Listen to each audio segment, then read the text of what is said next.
Hello friends, आपका स्वागत है पहलवान गुरुदीन ग्रुप ऑफ कॉलेज के यूट्यूब चैनल पर। मैं रमाकांत सिंह, समाजशास्त्र प्रवक्ता, पहलवान गुरुदीन विधि महाविद्यालय पनारी ललितपुर से मैं एक बार फिर समाजशास्त्र का एक नया वीडियो लेकर उपस्थित हुआ हूं। मेरे वीडियो को लाइक, शेयर, कमेंट से ज़रूर करें और चैनल को सब्सक्राइब करें, बेल आइकन दबाएँ ताकि आपको नए वीडियो की नोटिफिकेशन मिल सके।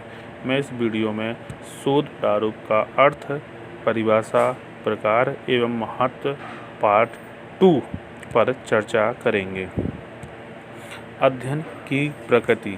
बीबी यंग का कहना है कि अध्ययन की विशिष्ट प्रकृति का निर्धारण शुरू में और ठीक कर लेनी चाहिए, विशेषकर सीमित समय और कर्म शक्ति गलत शुरुआत को रोक रहे हो।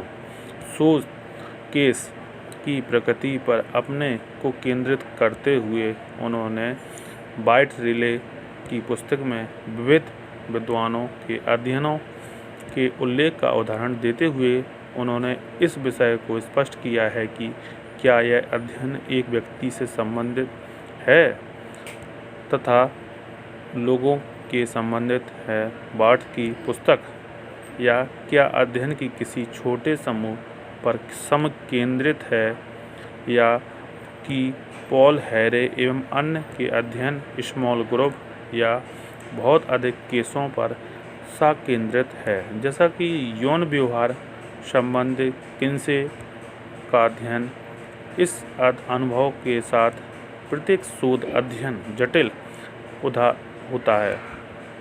उसकी विशिष्ट प्रकृति का यथाशीघ्र निर्धारण कर लेना चाहिए। शोध अध्ययन का उद्देश्य। अध्ययन के उद्देश्यों का निर्धारण शोध प्रारूप का महत्वपूर्ण अंग है। अध्ययन की प्रकृति और प्राप्त किए जाने वाले लक्ष्यों के अनुसार उद्देश्य भिन्न भिन्न होते हैं। कुछ शोध अध्ययनों का उद्देश्य विवरणात्मक तथ्य या व्याख्यात्मक तथ्य या तथ्य जिनसे सैद्धांतिक रचना की व्युत्पत्ति हो, या तथ्य जो प्रकाशीय परिवर्तन या तुलनाओं को बढ़ावा दे को इकट्ठा करना होता है। अध्ययन का जो भी उद्देश्य हो, अपने शोध की प्रकृति के अनुसार शोध कार्य की तैयारी आवश्यक है। शोध उद्देश्य के अनुसार उपकल्पना का निर्माण और उसके परीक्षण की तैयारी या शोध प्रश्नों का निर्माण किया जाता है। सामाजिक सांस्कृतिक परिस्थिति। क्षेत्रीय अध्ययन में उत्तरदाताओं की सामाजिक सांस्कृतिक परिस्थिति को जानना आवश्यक होता है। हम सभी जानते हैं कि स्थानीय आदर्श भिन्न भिन्न होते हैं। इनमें इतनी ज़्यादा भिन्न संभव नहीं है जिसकी हम कल्पना भी नहीं कर सकते हैं। व्यवहार प्रतिरूपों को समझने के लिए स्थानीय आदर्शों को जानना जरूरी है। पीवी यंग ने लिखा है कि एक व्यक्ति का निवास स्थान उसके जीवन के एक भाग को इतना घनिष्ठ होता है कि उसकी उपेक्षा करने का मतलब है शून्य में अध्ययन करना। उनका यह भी सुझाव महत्वपूर्ण है कि प्रत्येक सामाजिक सांस्कृतिक क्षेत्र का अध्ययन उसके प्राकृतिक और भौगोलिक पक्ष के संदर्भ में भी किया जाना चाहिए। सामाजिक कालिक संदर्भ। यह निर्विवाद सत्य है कि किसी व्यक्ति पर, समुदाय पर, समाज पर ऐतिहासिक काल विशेष का प्रभाव व्यापक रूप से पड़ता है। किसी देश के कुछ निश्चित ऐतिहासिक काल को ही यहाँ सामाजिक कालिक संदर्भ शब्द से संबोधित किया जा रहा है।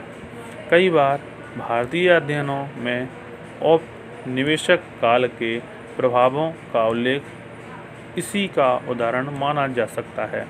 अंडमान निकोबार द्वीप समूहों में बंदी उपनिवेश काल या भारतवर्ष में वैदिक काल, मुगल काल इत्यादि कुछ विशिष्ट ऐतिहासिक कालों का समाज पर प्रभाव से हम सभी परिचित हैं। इसलिए व्यक्ति को उसके सामाजिक कालिक संदर्भ यानी समय और स्थान के ऐतिहासिक विन्यास में देखा जाना चाहिए। अध्ययन के आयाम और निदर्शन कार्यविधि। सामाजिक शोध में अक्सर यह संभव नहीं होता है कि संपूर्ण समग्र से प्राथमिक तत्व का संकलन कार्य किया जाए। ऐसी परिस्थिति में समग्र की कुछ इकाइयाँ या वैज्ञानिक आधार पर चयन किया जाता है तथा तथ्य संकलन की उपयुक्त विधि के द्वारा उनसे प्राथमिक तथ्य इकट्ठे कर लिए जाते हैं। ये कुछ चुनी हुई इकाइयों ही निदर्शन कहलाती हैं। अच्छे निदर्शन को संपूर्ण समग्र का प्रतिनिधित्व करना चाहिए ताकि प्राप्त सूचनाएं विश्वसनीय हो तथा संपूर्ण समग्र का प्रतिनिधित्व कर सके। यद्यपि निदर्शन के कुछ प्रकारों में इसकी कुछ कम संभावना होती है। इकाइयों का चयन निष्पक्ष रूप से पूर्वाग्रह रहित होकर करना चाहिए। संपूर्ण समूह जिसमें कि निदर्शन लिया जाता है पॉपुलेशन, यूनिवर्स या सप्ला के अनुसार जाना जाता है। निदर्शन के प्रकार होते हैं। मोटे तौर पर निदर्शन को दो प्रकारों संभावनात्मक और असंभावनात्मक में रखा जाता है।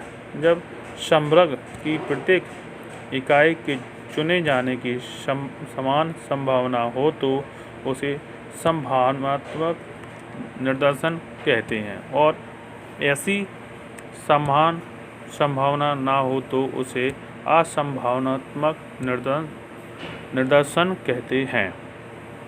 निदर्शन इसके प्रकार निदर्शन आकार, गुण एवं सीमाओं पर विस्तृत चर्चा अत्यंत अध्याय की है। यहाँ पर उल्लेखनीय है कि शोध का प्रारूप को बनाते समय निदर्शन तथा उसके आकार पर उपलब्ध समय और साधनों की सीमाओं के अंतर्गत व्यापक सोच विचार किया जाता है।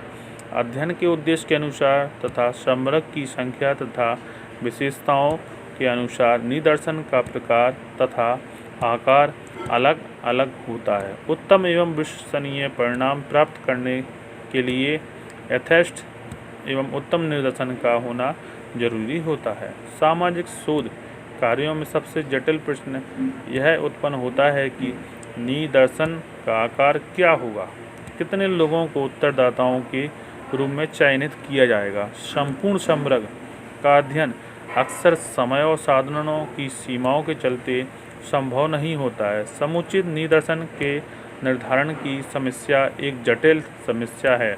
यद्यपि विद्वानों ने इस संदर्भ में अपने अपने सुझावों को दिया है तथा इसका सूत्र भी बना रखा है, परंतु इसके बावजूद भी समस्या किसी न किसी रूप में बनी रहती है।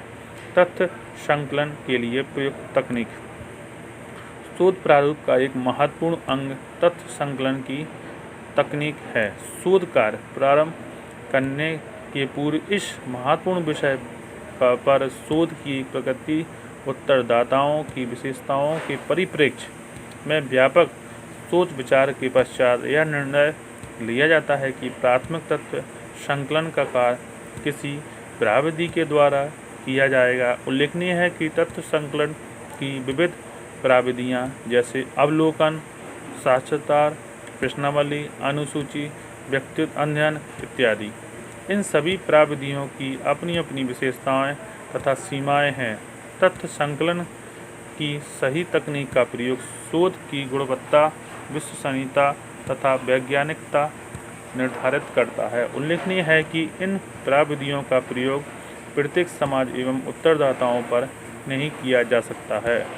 शोध प्रारूप का महत्व। शोध प्रारूप का महत्व अनुमान हो जाता है। नंबर 1, शोध प्रारूप के शोध कार्य को चलाने के लिए एक रूप रेखा तैयार की जाती है। नंबर 2, शोध प्रारूप से शोध की सीमा और कार्य क्षेत्र परिभाषित होता है। नंबर 3, शोध प्रारूप के शोधकर्ता को शोध को आगे बढ़ाने वाली प्रक्रिया में आने वाली समस्याओं का पूर्वानुमान लगाने का अवसर प्राप्त होता है। शोध प्रारूप बनाओ तथ्य संकलन की पद्धति। शोध प्रारूप और तथ्य संकलन की पद्धति के संदर्भ में उल्लेखनीय है कि शोध आंकड़े तथा तथ्य इकट्ठे किए जाने वाली पद्धति से अलग होता है। यह देखना असामान्य नहीं है कि शोध प्रारूप को तथ्य संकलन के तरीके के रूप में देखा जाए, बजाय इसकी जांच की तार्किक संरचना है। शोध प्रारूप और तथ्य संकलन की पद्धति में असमानता का भ्रम होने का कारण कुछ विशेष प्रारूपों को किसी विशेष तथ्य संकलन की पद्धति से जोड़कर देखना है। उदाहरण के लिए व्यक्तित्व अध्ययन को सहभागी अवलोकन और क्रॉस सेक्शनल सर्वे को प्रश्नावलियों से ही समीकृत किया जाता है। वास्तविकता यह है कि किसी भी प्रारूप के लिए तथ्य किसी भी तथ्य संकलन की पद्धति से इकट्ठा किया जा सकता है। विश्वसनीय तथ्य महत्वपूर्ण होते हैं, न कि उन्हें इकट्ठा करने का तरीका है। तथ्य कैसे इकट्ठा किया गया, यह प्रारूप की तार्किकता के लिए अशब्द है। बस आज का व्याख्यान यहीं समाप्त किया जाता है। धन्यवाद।